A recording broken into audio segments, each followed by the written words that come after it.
कुछ खबरें खेल के मैदान से। सह मुल्की सीरीज के दूसरे मैच में पाकिस्तान और यूएई का आज टाकरा होगा। दोनों टीमों का ट्रायंगुलर सीरीज में शारजा में सामना होगा। पाकिस्तानी टीम फतह के लिए पुरअज़्म है। दूसरी जानिब मेजबान टीम ने भी बेहतर कारकर्दगी पेश करने का अज़्म कर लिया। कप्तान मोहम्मद वसीम ने कहा है कि एशिया की दो बड़ी टीमों के खिलाफ खेलने का मौका हमारी कौम की तरक्की के सफर में एक और संगे मेल और फख्र है। यूएई कप्तान का कहना था कि हम अफगानिस्तान, न्यूजीलैंड और बांग्लादेश को हरा चुके हैं। बतौर एसोसिएट टीम बेहतरीन टीमों के खिलाफ खेलना हमारे लिए अहम बात है। अपनी तैयारियों को देखते हुए मुझे लगता है कि इस सीरीज में भी हमारा खेल बेहतर रहेगा। पहले वनडे मैच में सनसनीखेज मुकाबले के बाद जिम्बाब्वे को 7 रन से श्रीलंका के हाथों शिकस्त हो गई। जिम्बाब्वे की दावत पर पहले बैटिंग करते हुए श्रीलंका ने मुकर्ररा 50 ओवर्स में 6 विकेटों के नुकसान पर 298 रन स्कोर किए।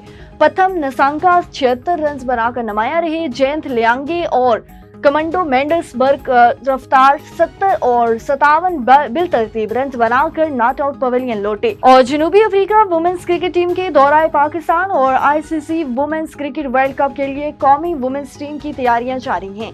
पीसीबी के मुताबिक कौमी वुमेन्स टीम क्रिकेट का LCCA ग्राउंड में तरबियती कैंप शुरू होगा। कौमी वुमेन्स क्रिकेट टीम का तरबियती कैंप 11 सितंबर तक जारी रहेगा। तरबियती कैंप के रोजाना 2 सेशन होंगे। पहला ट्रेनिंग सेशन सुबह 10 बजे से दोपहर 12:30 बजे तक और दूसरा सेशन दोपहर 4 बजे से शाम 6:30 बजे तक रहेगा।